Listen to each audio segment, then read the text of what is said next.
Pessoal, não esqueçam de deixar o like, pois isso ajudará demais no engajamento do canal. E se você não for inscrito, se inscreva e ative o sininho para receber notificação de novos vídeos. Pessoal, o YouTube me mostrou que 66% das pessoas que assistem os vídeos desse canal com frequência ainda não se inscreveram. Você que gosta deste trabalho, se inscreva, não custa nada. E mais uma vez lembrando, curtam o vídeo, pois com essa atitude o canal será recomendado para mais pessoas. Sem mais delongas, vamos para o vídeo.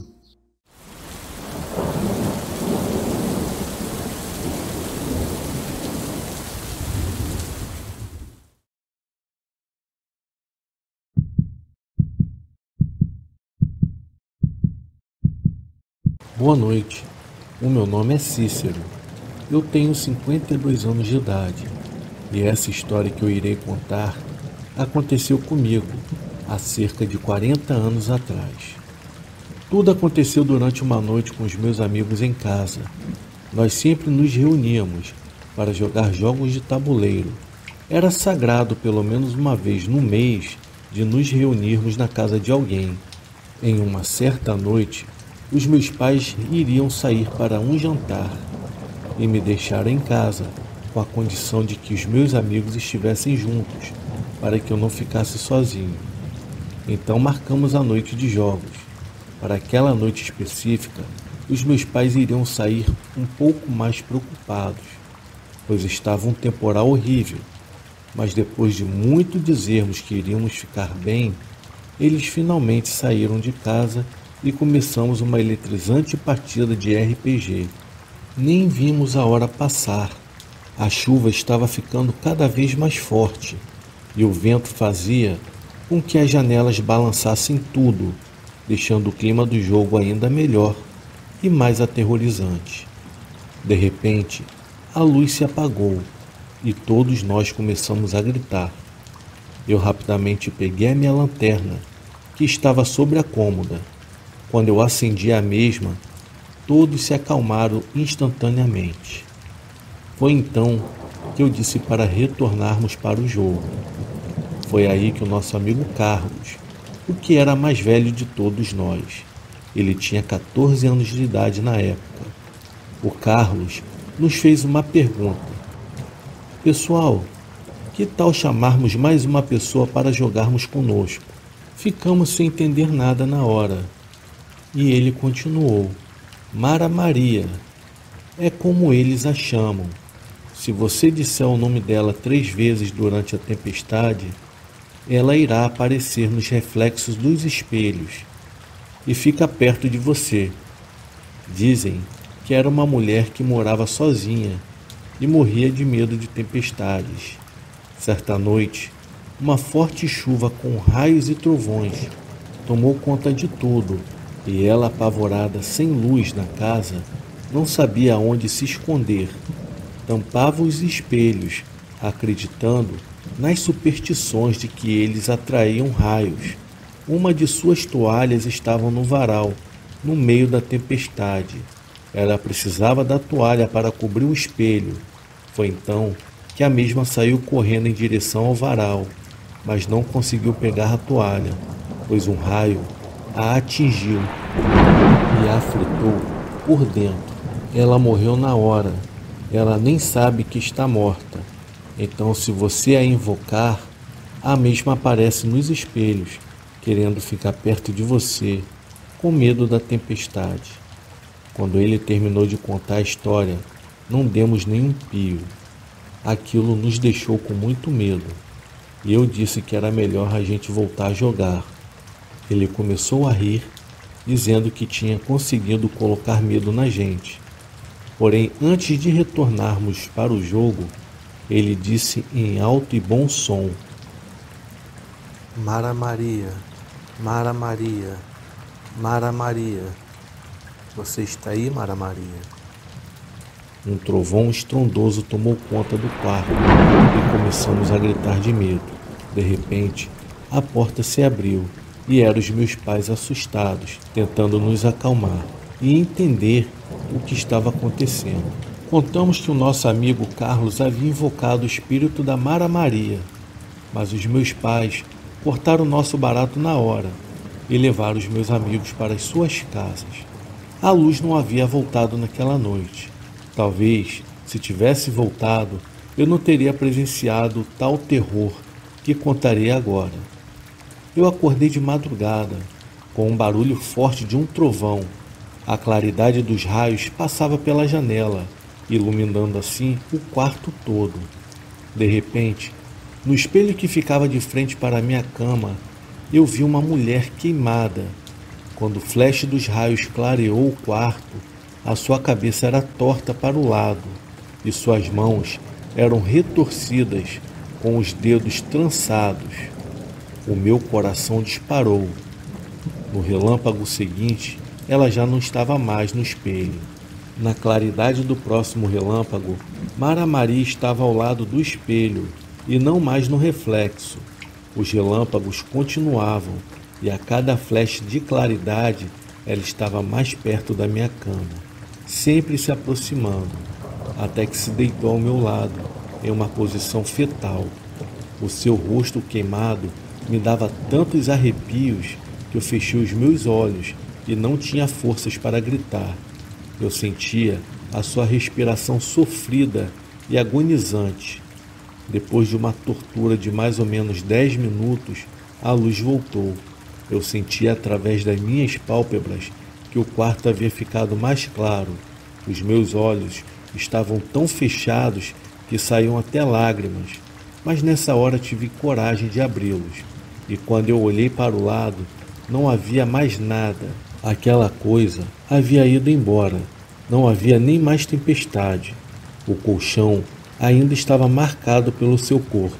Era nítido que ela realmente esteve deitada ao meu lado. O meu medo me travou a tal ponto que eu caminhei lentamente até o quarto dos meus pais, assim perguntando os mesmos se eu poderia dormir ali com eles. Aquele resto de noite, nem tive coragem de contar o terror que eu havia passado. A invocação de Mara Maria funcionou mesmo. Aquela coisa havia ido embora. Não havia nem mais tempestade. O colchão ainda estava marcado pelo seu corpo. Era nítido que ela realmente esteve deitada ao meu lado. O meu medo me travou a tal ponto que eu caminhei lentamente até o quarto dos meus pais, assim perguntando os mesmos se eu poderia dormir ali com eles. Aquele resto de noite, nem tive coragem de contar o terror que eu havia passado.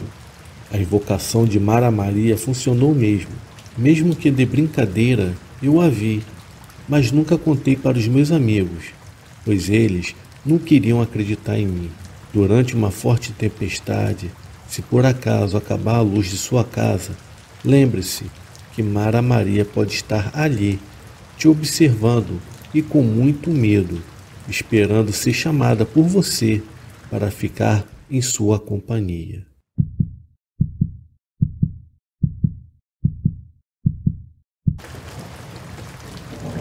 Boa noite, o meu nome é Marcone Silveira, tenho 51 anos de idade. Atualmente, eu moro em Teresina, no estado do Piauí. Eu trabalho aqui com os meus filhos, em uma oficina de motos, há mais de 10 anos. Mas antes eu morava em São Raimundo Nonato, em um município do interior, próximo ao Parque Nacional da Serra da Capivara.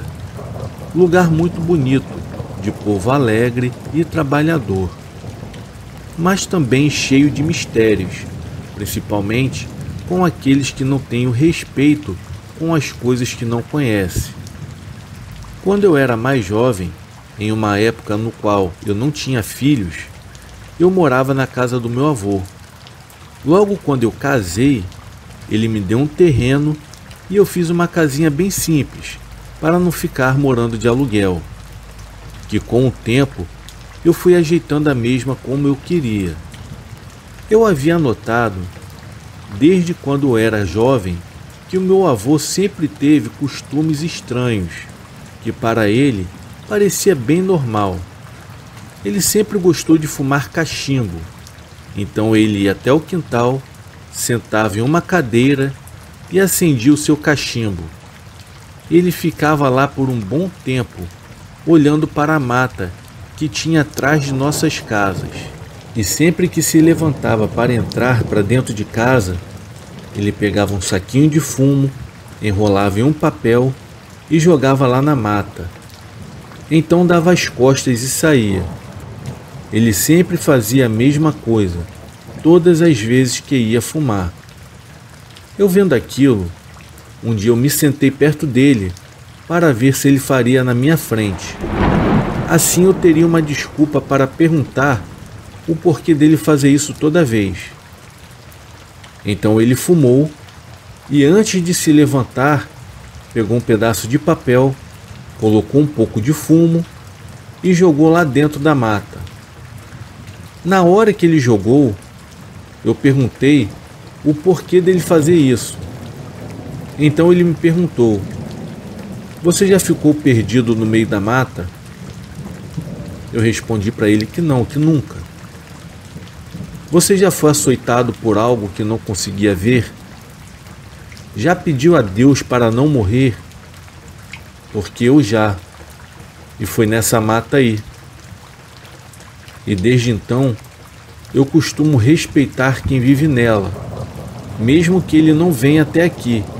Eu sempre deixo algo para o caso dele vir."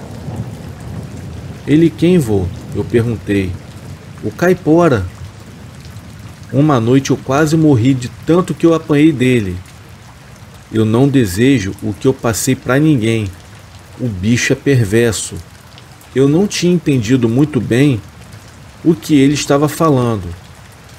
Então pedi para que ele me contasse que história é essa de caipora. Então ele me contou. Há muitos anos atrás, eu vivia dentro desses matos atrás de caça. Em uma dessas vezes, eu acabei encontrando um caçador, desses bem perversos que gostam de matar por maldade. Ele havia matado uma fêmea de tatu e os seus filhotes. O miserável ainda estava se gabando pelo seu feito. Eu confesso que eu tive muita vontade de meter um tiro na cara dele, mas deixei que ele se fosse. No dia, eu havia até perdido a vontade de caçar. Então, quando eu estava voltando para a minha casa, eu acabei encontrando os tatus que aquele desgraçado havia matado. Eles estavam jogados no chão. Na hora eu até pensei: porra, que sacanagem. O cara matou os bichos só por matar e ainda os deixou aqui no chão. Eu olhei em volta para ver se o via. E não é que eu encontrei.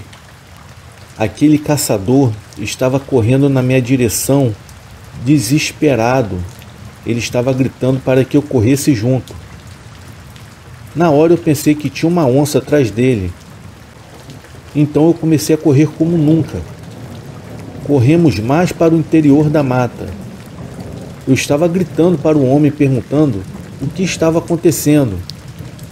Depois de uns minutos, eu parei quase sem fôlego e fiz de novo a pergunta para ele: o que estava acontecendo, por que nós estávamos correndo?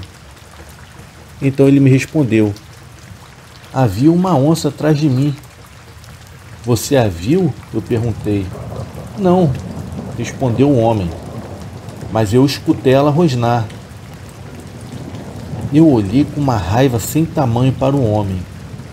Em seguida comecei a voltar para casa. Só que de repente o rosnado começou mais à frente. Eu achei melhor parar na hora, pois havia um grande animal escondido ali com certeza. Então eu comecei a me afastar para dar a volta. Só que o rosnado continuava. O problema é que nós não víamos que animal estava fazendo aquilo. Comecei a andar para a minha esquerda, sempre me afastando do som. Só que um assovio alto começou na mata. Não dava para saber de onde vinha, pois o som parecia estar por toda parte. Sem perceber, eu fui entrando cada vez mais na mata e me afastando mais da trilha que me levava para minha casa. A noite foi chegando. Eu e o homem ainda estávamos tentando achar o caminho de volta. sempre seguidos por aquele maldito assobio que estava nos deixando surdos. Foi quando eu senti que algo me deu como se fosse uma chicotada bem no meio das pernas. Eu caí no chão com a pancada. As minhas pernas ardiam com força do golpe. O homem que estava comigo nem teve como me ajudar. O mesmo levou uma bem no meio das costas. Foi aí que começou o terror. Nós estávamos apanhando de algo que nem conseguíamos ver. Só escutávamos os passos correndo à nossa volta, seguidas de pancadas. Uma hora, os passos estavam no chão, e outras pareciam que estavam pulando nos galhos das árvores, de lá para cá, com aquele assobio dos infernos. Começamos a correr para tentar salvar nossas vidas. O homem que estava comigo falou que era o caipora com certeza. Então o mesmo soltou tudo que estava carregando e me mandou soltar também. Então deixei tudo para trás, larguei arma, faca, água, um pouco de comida e fumo, que eu sempre levava. Quando eu deixei todo o meu material para trás, eu percebi que o assobio foi ficando mais longe, até que conseguimos achar o caminho de volta para casa. E graças a Deus, eu cheguei em casa. Quando a sua avó me viu, tomou um baita susto, que quase passou mal, pois as minhas roupas estavam todas rasgadas e as pernas onde eu tinha recebido as pancadas estavam completamente inchadas.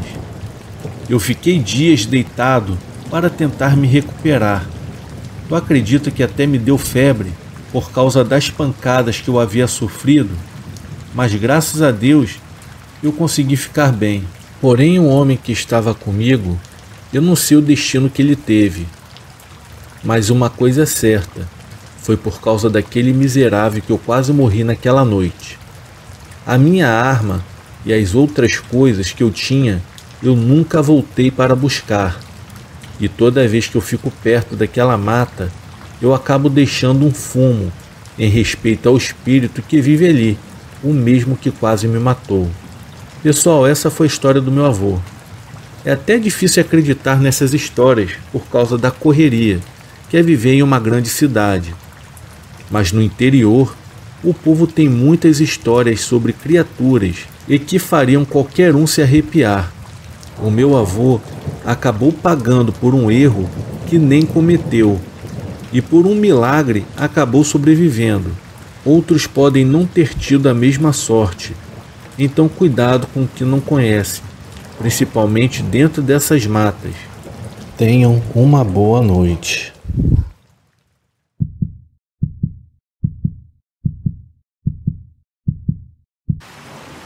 Boa noite, o meu nome é Inácio. Trabalho como coveiro há mais de 16 anos no cemitério de Pariri, no interior da Paraíba, onde aconteceu o relato que eu irei contar. Sinceramente, eu não sei o porquê que aceitei esse emprego, já que sou uma pessoa desprovida de coragem. E mesmo sem coragem alguma, permaneci por mais de 16 anos na profissão de coveiro. Na verdade, eu me apeguei na crença de que a assombração só aparecia à noite e, por isso, durante o dia eu poderia ficar despreocupado. No cemitério de Pariri, para quem não conhece, os túmulos eram da década de 80 e, em sua maioria, eram em formato de caixão.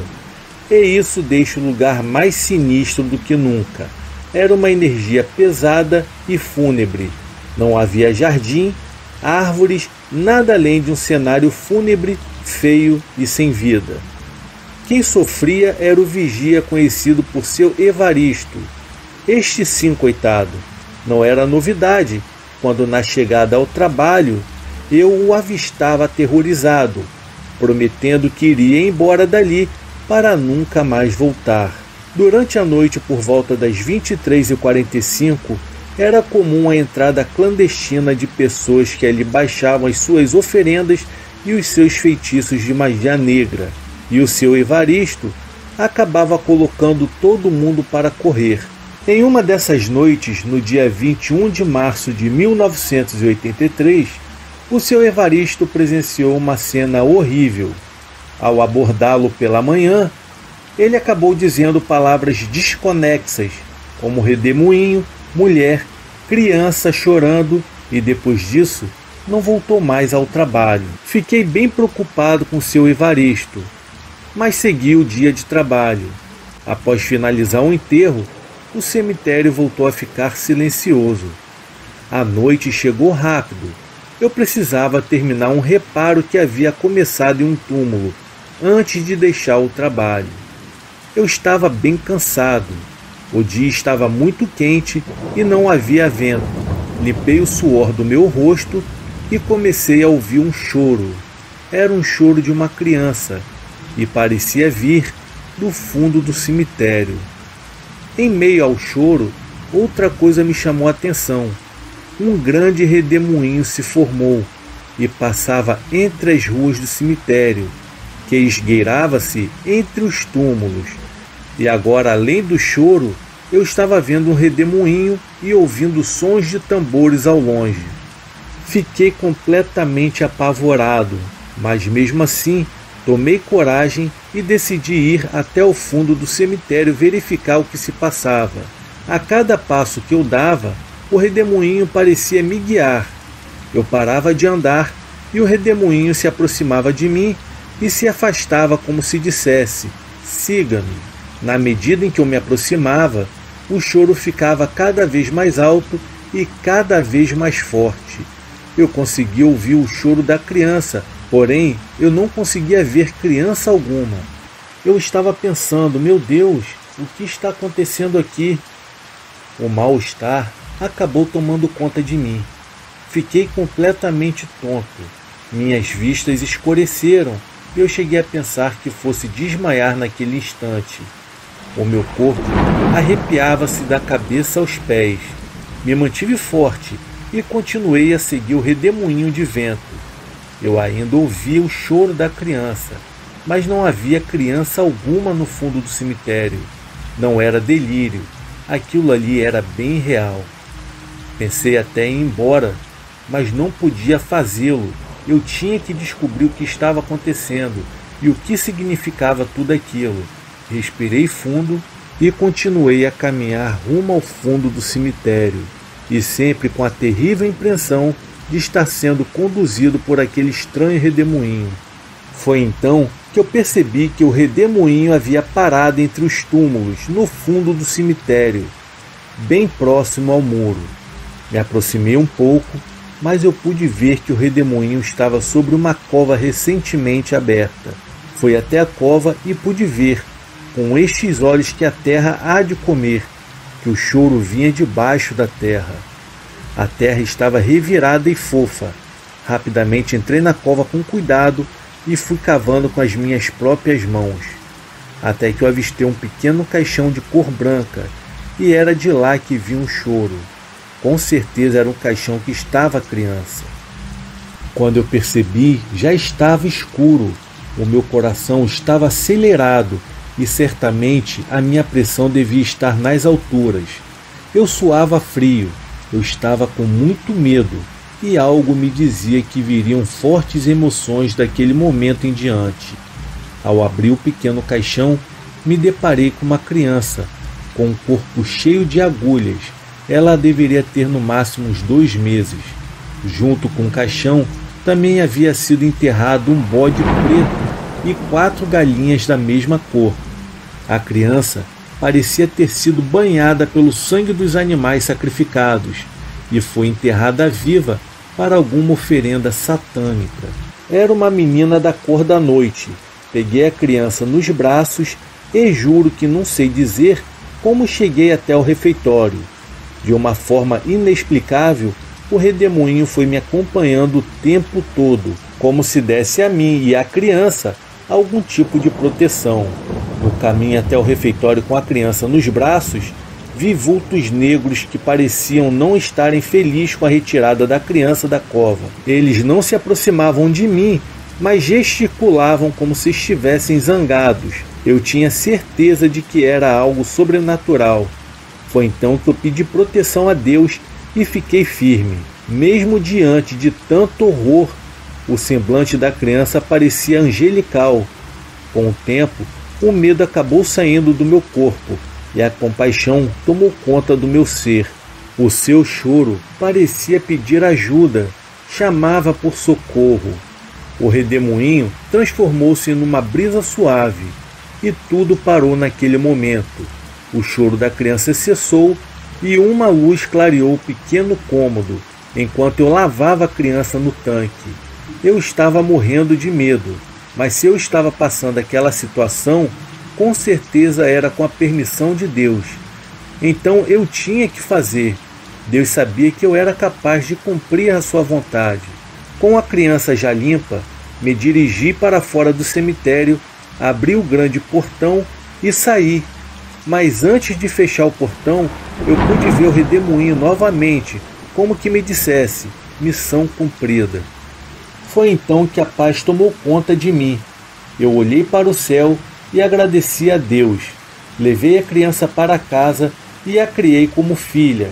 Dos 8 filhos que eu tenho, Maria do Socorro é a mais carinhosa. E até hoje eu me pergunto, o que seria aquele redemoinho que vez ou outra aparece no cemitério para me avisar? Ele sempre aparece do nada, por volta do meio-dia. Se aproxima, bagunça os meus cabelos, joga o meu boné no chão e vai embora passeando entre os túmulos até sumir. Eu não sei o que é. E você o que acha? Bom, esse foi o meu relato sobrenatural. Eu desejo a vocês uma boa noite.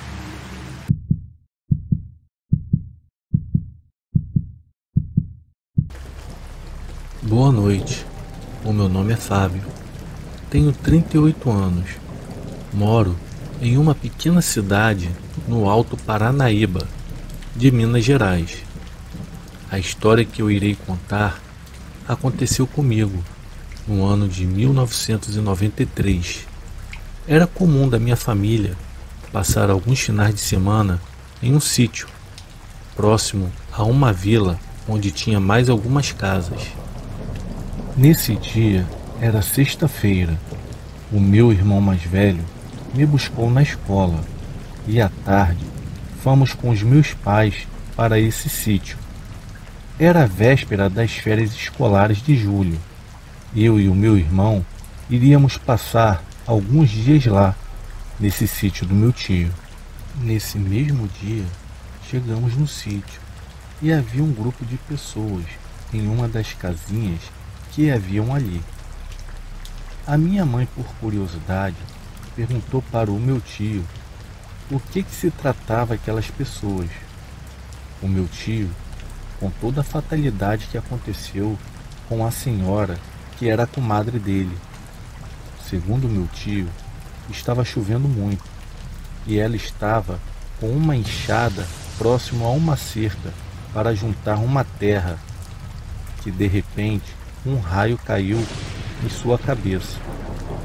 Ela morreu na hora, naquele local. E estava sendo velada ali, naquela casinha. A minha mãe perguntou ao meu tio: "Você não vai lá no velório?" O meu tio olhou para minha mãe e respondeu: "Não, eu não vou. Eu não gosto de velório. Não entro em nenhum. Que Deus a tenha." E assim fomos para a casa dele. Estava um dia estranho e uma chuva fraca. Estávamos em casa. Quando anoiteceu, o meu tio chegou por volta das 8 horas da noite. Segundo ele, estava mexendo com um gado que ele mesmo tomava conta e que aproveitou para dar uma ajeitada em algumas coisas do sítio que estavam pendentes. Na casa não tinha muitas coisas para se fazer, ainda mais com o tempo de chuva. O meu tio falou assim: "Eu vou tomar um banho e vou aproveitar para jantar." Foi aí que a minha tia falou para ele: "Vá lá então." Ficamos na sala, eu, meu irmão, os meus pais e a minha tia. O banheiro ficava nos fundos da casa. Quando meu tio entrou no banheiro, o mesmo ouviu o barulho do chuveiro ligado e pensou rapidamente: ué, quem está aí? Ainda com a luz apagada, foi quando ele acendeu a luz e, para sua surpresa, a tal senhora falecida estava debaixo do chuveiro, com a cabeça toda ensanguentada, olhando para ele. Foi quando aquela senhora falou assim: ué, compadre, você não quis ir no meu velório? Não quis ir me ver? Por que você não foi? Em seguida, aquela coisa começou a rir. Foi um sorriso infernal para ele.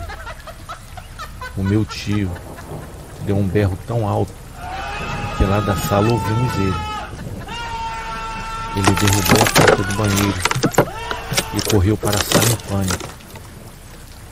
Eu e o meu irmão começamos a chorar e o meu tio ficou em transe. Não conseguia falar uma palavra sequer.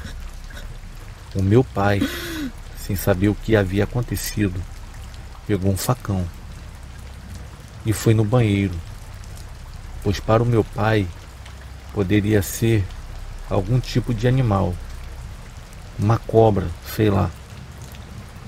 Mas chegando lá, só estava o chuveiro ligado. Não tinha ninguém. Não tinha marcas de nada, nem sinal de nada. Apenas o chuveiro ligado, com a água caindo. O meu pai desligou o chuveiro e retornou para a sala, onde estávamos. O meu tio não conseguia falar. Os meus pais e minha tia tiveram que levá-lo para o hospital da cidade. Algumas horas mais tarde, o meu tio, mais calmo, contou para os meus pais e para minha tia o que havia acontecido com ele no banheiro. Eu só fui saber dessa história quando eu tinha 15 anos. Foi o meu tio mesmo que me contou, porque até aí ninguém falava sobre esse assunto, mas isso ficou em minha cabeça. Mesmo sendo criança na época, eu lembrava bem, principalmente do grito dele de desespero. Eu só fiquei sabendo de tudo, e em detalhes, quando eu fiquei com mais idade. Foi em um Natal em família. Eu estava conversando com meu tio nesse dia, e aproveitei para perguntá-lo o que havia de fato acontecido naquele fatídico dia no qual ele parou no hospital. Foi aí que o meu tio me contou sobre a senhora. Para falar a verdade, eu até me arrependi de saber de toda aquela história. Foi porque, depois de um tempo, eu fui ligando todas as coisas que haviam acontecido. E eu, tendo estado naquele local, automaticamente eu fui tomado pelo medo. E isso me perturbou por um bom tempo. Meu tio não mora mais naquele sítio. Hoje, o sítio se encontra abandonado.